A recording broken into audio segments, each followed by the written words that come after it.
Today I'm going to tell you a story about a jinn possession and a jinn possession that almost left me paralyzed for good.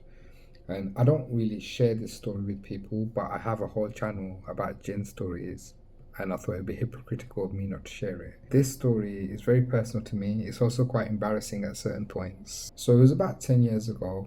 Me and my friends used to travel a lot to Birmingham, Manchester, just to go out and eat and stuff.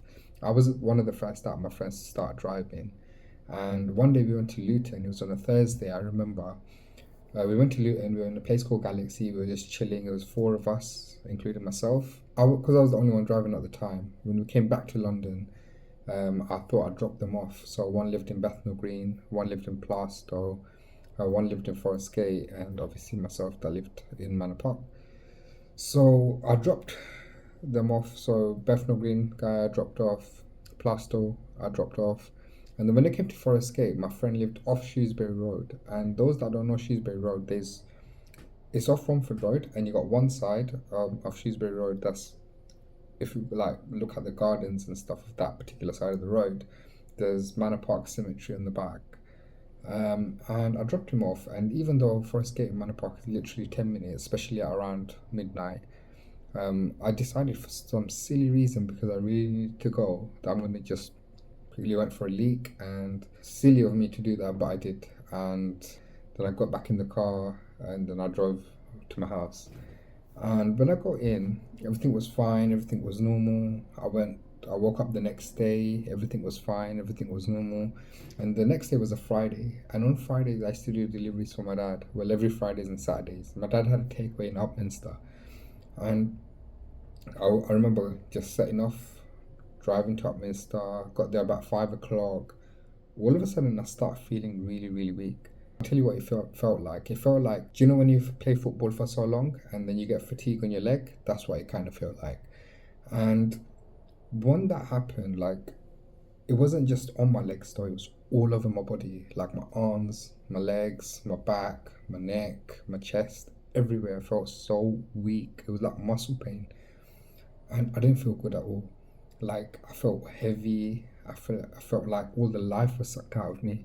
And that's when I told my dad, like, I don't feel well and I want to go home. And my dad said, okay, yeah, no problem, go home. So around 9:30, 10 o'clock, I went home. And usually when I go home, I play FIFA, I watch TV, I unwind. But that day I felt so weak that I didn't do any of those things. So I went into bed and I closed my eyes and I fell asleep. Now, usually when you go to sleep, you kind of still have that sense of time going past. So you'd wake up or you felt like you slept for a long time. But that day I just felt like I just closed my eyes and opened them and it was literally the next day. So around 11 o'clock I fell asleep and I woke up and it was 11 o'clock in the morning, where it felt like literally an eye blink. But when I woke up in the morning, I didn't feel right at all. Like, instantly when I woke up, when I opened my eyes, I didn't feel right. I felt different. I felt heavy. I felt heavy in some ways, but weak in other ways and light in other ways. I was sleeping on my back. I woke up on my back. I never wake up on my back. I always sleep either on my stomach or on my side. But that day I woke up on my back. And when I woke up on my back, I realized I couldn't move. My arms, my legs, my back, nothing was moving. And as much as I tried to lift up my arm and move it, I couldn't. Well, I'd use as much strength as I can, and I can kind of move it just a little bit or a little bit up. But other than that, like, I couldn't. And I wasn't in any pain or anything like that. I just literally just couldn't feel my arms. And I started screaming. Like 30 seconds in, I started screaming. I was shouting. I was calling my mom, anyone that would literally come up. And my mom and my sister, they ran upstairs.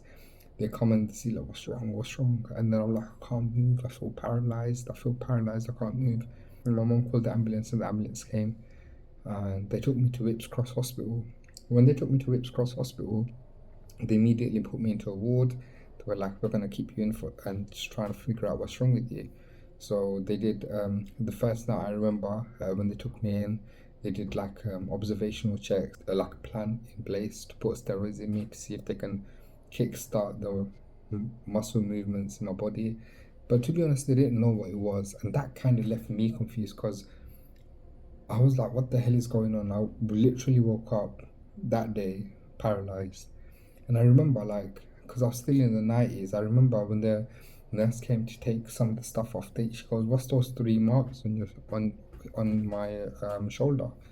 And I kind of like, what three marks? And then, because I couldn't even look down to my left, she goes, there's three marks here. And then she got a phone out and she took a picture.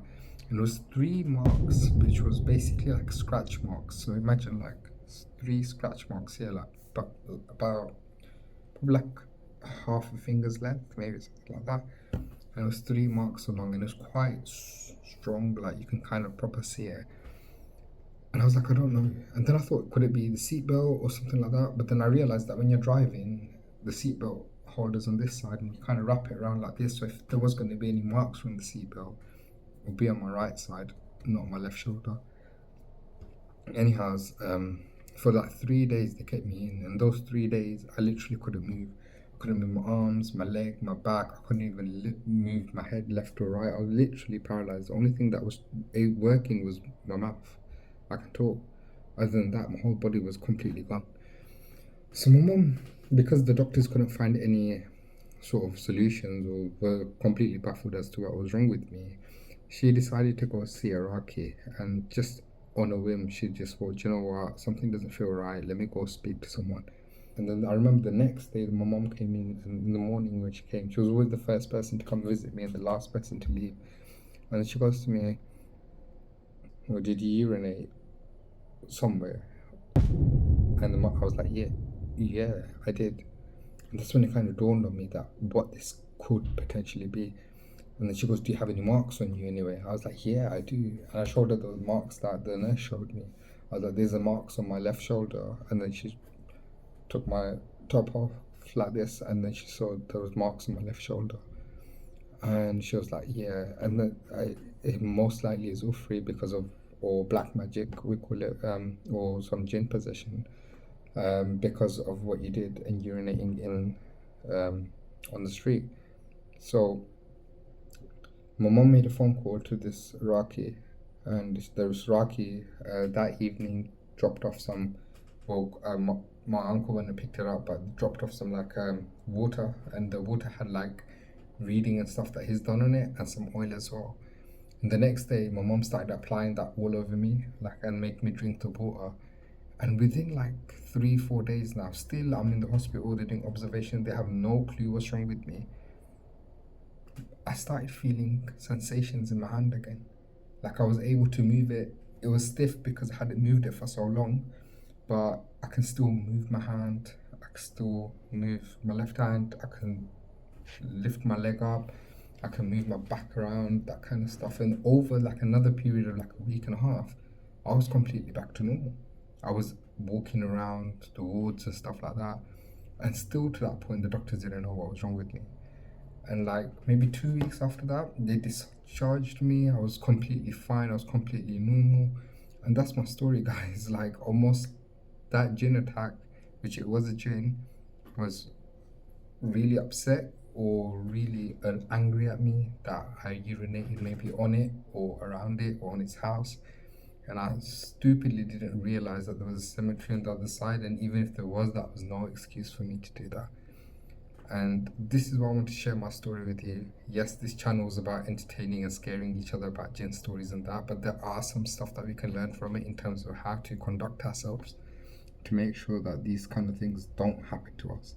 There's videos coming up about black magic and sihr and how to avoid certain things, and certain stories that people have gone through where they've gone to certain Rakis and certain Islamic practicing people, which led them even more astray. So guys, if you're interested in that kind of stuff, make sure you subscribe to the channel, and I'll see you on the next one.